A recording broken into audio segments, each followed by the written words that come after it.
Tumbuhkan cintaku padamu, tumbuhkan cintaku pada orang-orang yang telah berhasil mencintaimu. Itulah Yasin, itulah Yasin. Siapa itu? Orang yang sudah bisa menyatukan Nurullah, Nur Muhammad, Nur Insan, satu kesatuan dalam dirinya. Orang yang sudah bersahadat dengan pengertian yang sebenarnya, bukan sekedar ucapan membaca syahadat.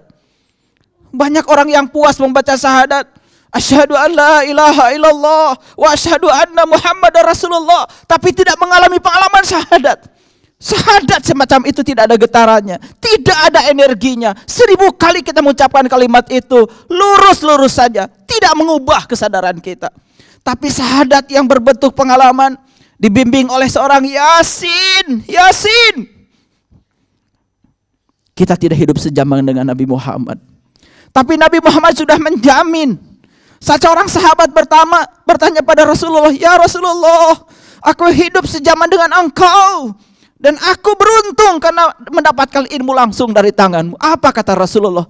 Jauh lebih beruntung lagi umatku, jauh lebih beruntung lagi umatku yang hidup tidak sejaman dengan aku, tapi mereka masih dapat ilmuku dari para pewarisku. Yasin selalu ada setiap zaman. Makanya Allah menjamin dalam hadis qudsi, para waliku ada di bawah naunganku, dan tidak ada yang menyentuh seorang wali tanpa seizinku. Karena kewalian tidak mungkin ditampakkan kepada orang yang tidak berhak untuk mendapatkannya. Dan kewalian bukan soal pakaian, kewalian bukan soal etnis, kewalian bukan soal bangsa, tapi kewalian adalah hak prerogatif Allah bagi siapa saja yang diutus untuk mengantarkan hamba-hamba Allah kepada Dia. Yasin, Yasin. Makanya dikatakan dalam ayat berikutnya, wal Qur'anil Hakim, demi Quran yang penuh dengan kebijaksanaan. Siapa sesungguhnya Yasin itu? Dan siapa itu Quran? Begitu kita mendengar kata Quran, yang terpikir adalah tulisan. Padahal Quran ada dua, ada yang tertulis, ada yang tidak tertulis. Ada yang namanya Quran Qadim, dapat dibaca tanpa ditulis. Dan Quran itulah matahari sejati yang ada pada diri setiap manusia. Kitab itulah yang disebut dengan wahudan wa nurun. Itulah Quran kebijaksanaan.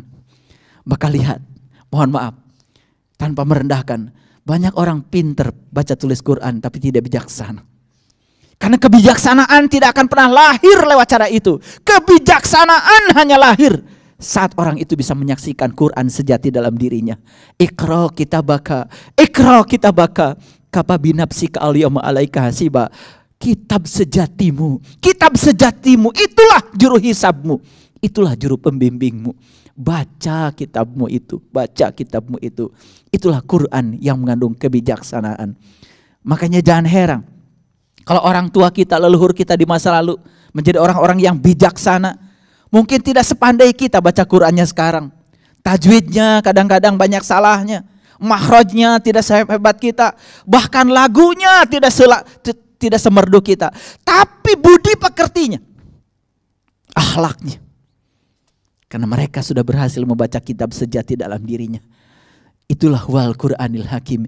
Innaka laminal mursalin. Sesungguhnya Anda adalah para utusanku, kata Allah.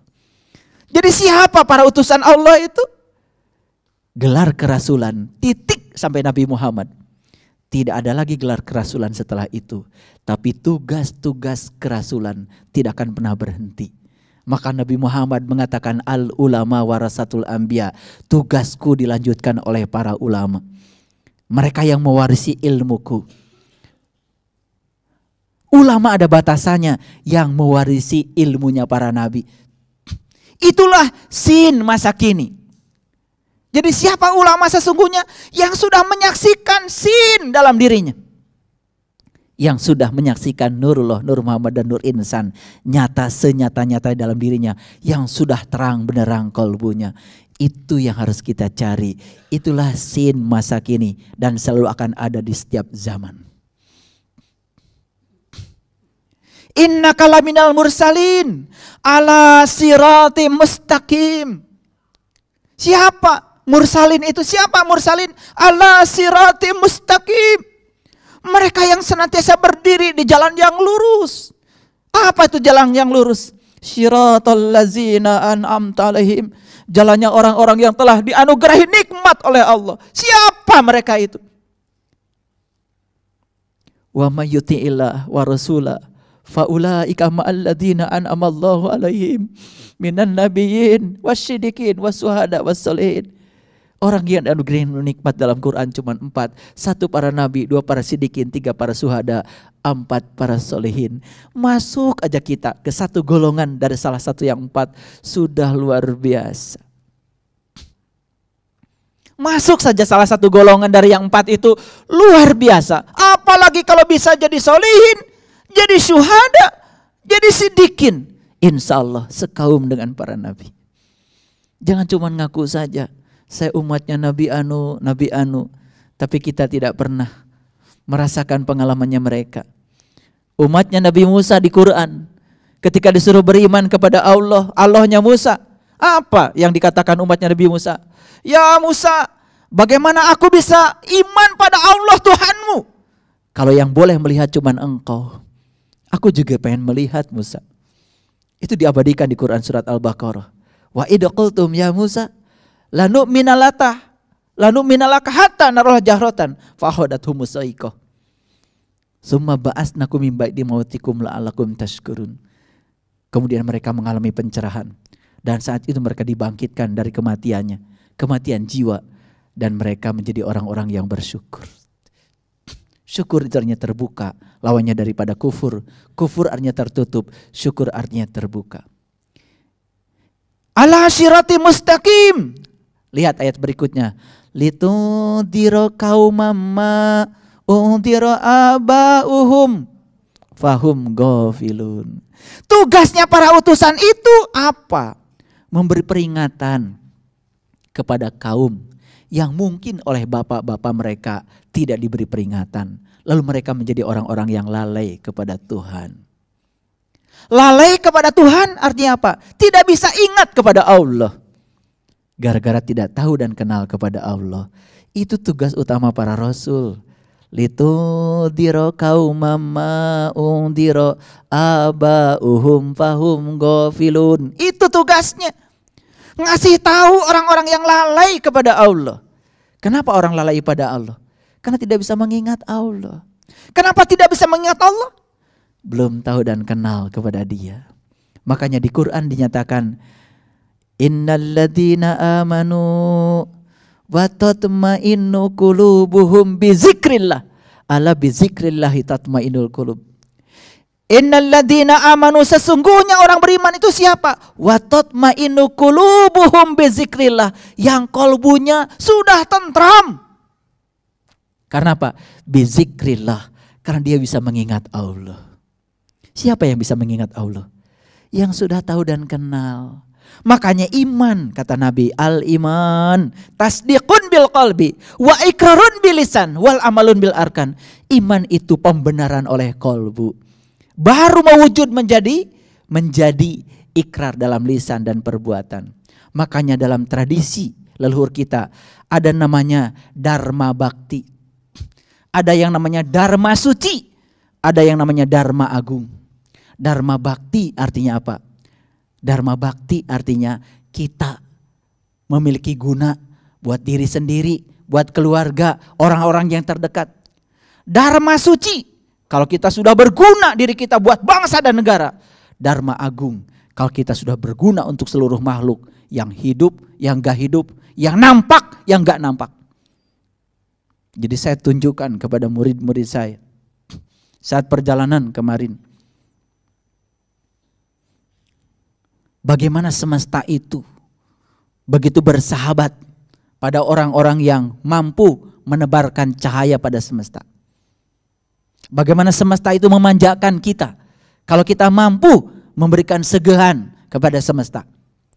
Makanya mereka yang sudah punya cinta kasih yang luhur, sudah dharma agung, mereka itu mencintai semuanya, bukan sekedar yang hidup, yang tidak hidup, bukan sekedar yang nampak, yang tidak nampak. Makanya sering membuat hubungan, ngasih hadiah Al-Fatihah buat para leluhur semuanya, semua makhluk di semua tingkatan, di semua ruang, di semua waktu. Karena mereka tidak mati, mereka hidup. Luar biasa. Itulah cinta kasih. Welas asih yang sudah muncul karena apa? Sudah mendapatkan sinar matahari ruhani dari dalam. Yasin wal Qur'anil Hakim innaka laminal mursalin. Jadi Yasin itu adalah para mursalin, para utusan Tuhan. Kenapa? Ala siratim mustaqim, karena mereka berjalan di jalan siratal mustaqim. Litundiro qaumama undiro abauhum fahum ghafilun. Tugas mereka mengingatkan orang yang lalai kepada Tuhan. Bagaimana yang lalai pada Tuhan dikasih ceramah? Bagaimana orang lalai kepada Tuhan dikasih tabligh akbar? Gak cukup. Kelalaian tidak cukup dengan ceramah. Kelalaian hanya bisa diselesaikan kalau mereka dikenalkan kepada diri sejatinya mereka masing-masing. Disitulah pentingnya kita tahu cara meniti ke dalam diri. Yasin bukan untuk pengantar orang mati. Surah Yasin untuk mengantarkan kita supaya bisa mati. Jangan nunggu dibacakan surah Yasin saat kita mati. Bacalah sekarang surah Yasin, tangkap pesan-pesannya supaya kita bisa mati. Karena tugasnya surah Yasin adalah wa ilaihi turja'un, supaya kita pulang ke kampung asal kita dengan selamat. Itulah pesan surah Yasin, itu pesan sholawat. Jadi sholawat itu adalah jeritan batin kepada Tuhan, kepada Allah. Kerinduan sang jiwa kepada sang maha jiwa. Diwujudkan dengan kerinduan kepada siapa? Kepada orang-orang yang bisa mengantarkan kita supaya menemukan sang maha jiwa. Sedikit sekali orang yang sadar bahwa sesungguhnya kita harus mencari sin itu. Supaya kita bisa mengetahui sosok diri kita yang sesungguhnya, diri sejati kita. Itulah pesan yang disampaikan surah Yasin. Yasin adalah pembuka iman. Itu sebabnya di dalam Al-Quran Allah menyatakan, yarfa'illahul ladzina amanu minkum wallazina utul ilma darajah. Allah menyatakan, aku akan angkat, yarfa'illah, aku akan angkat dengan diriku sendiri. Siapa? Orang-orang yang beriman. Walladzina utul ilma darajah, dan orang-orang yang berilmu beberapa derajat. Janji Allah, hanya dua yang akan diangkat derajatnya oleh Allah, yang beriman dan yang berilmu. Bukan orang yang mengaku beriman. Karena iman itu ada cirinya.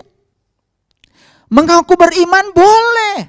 Di Quran dikatakan wa minan nasi may yaqulu amanna billah wa bil yaumil akhir wa ma hum bimumin.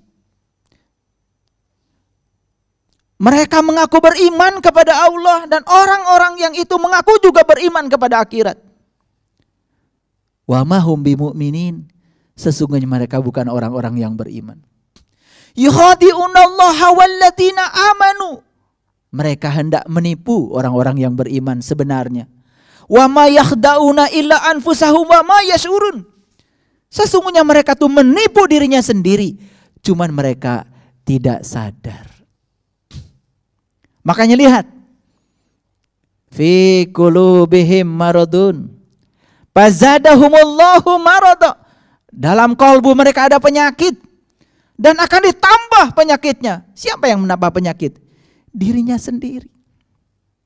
Karena apa? Mengaku beriman itu sungguh sangat mudah. Tetapi menjadi orang yang beriman sesungguhnya tidak semudah itu. Kita lihat perjalanan Nabi Musa. Dalam Quran surat Al-A'raf ayat 143, saya ulang-ulang di setiap pencerahan saya. Nabi Musa saat itu berteriak kepada Allah, ya Allah Tuhanku, nampakkanlah diri Engkau kepadaku agar aku dapat melihatmu.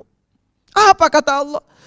Musa, kamu tidak akan sanggup melihatku dengan matamu yang itu. Tapi lihatlah ke puncak kesadaranmu. Lihatlah ke gunungmu. Lihat ke dalam. Seperti yang sudah aku ajarkan pada Muhammad Rasulku. Dia bertemu dengan aku di Sidratil Muntaha. Di puncak kesadaran. Bukan di sebuah ruang yang terkungkung oleh waktu.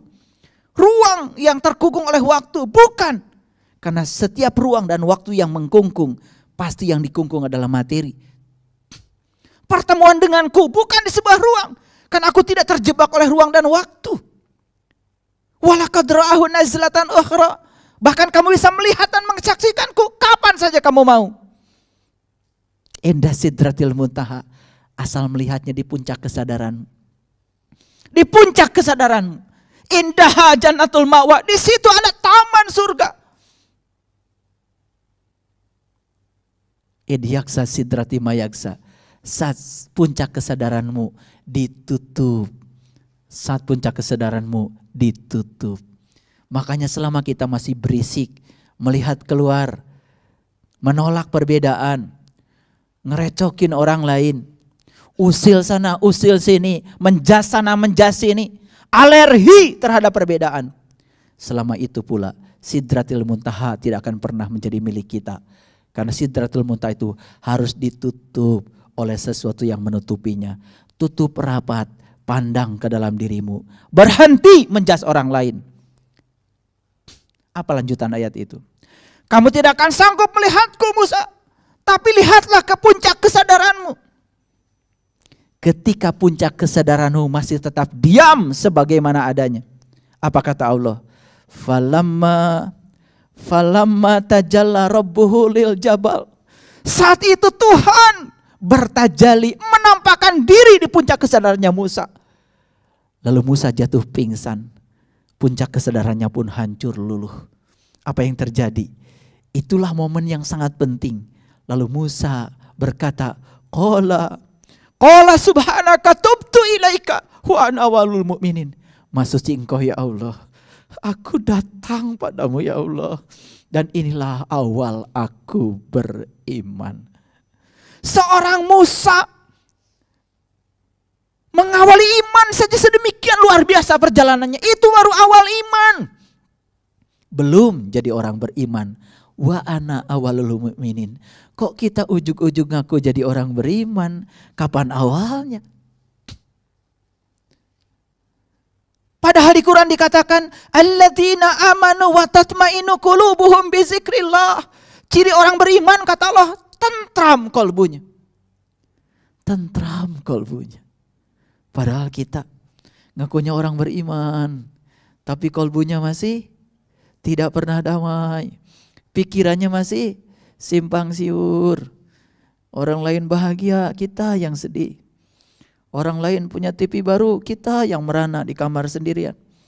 Orang lain punya mobil baru, jalan-jalan, kita yang mendoakan orang lain supaya enggak. Aneh. Tidak punya rasa kemanusiaan, tidak suka orang lain bahagia, tapi ngakunya orang beriman. Kan aneh.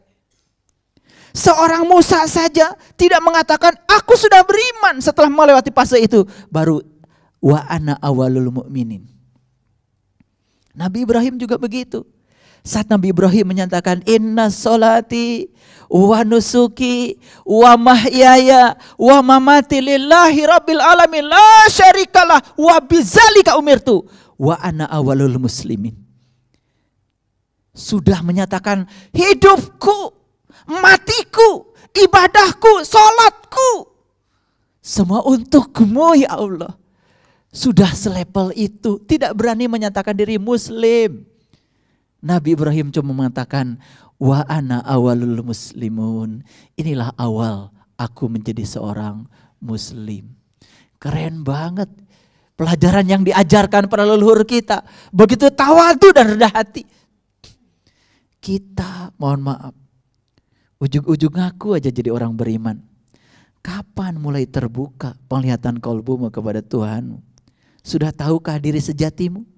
Sedangkan di Quran dikatakan qad aflahal mu'minun alladzina hum fi sholatihim khashi'un. Ciri orang beriman kata Allah, sholatnya khusyuk. Sholatnya ingat kepada Allah.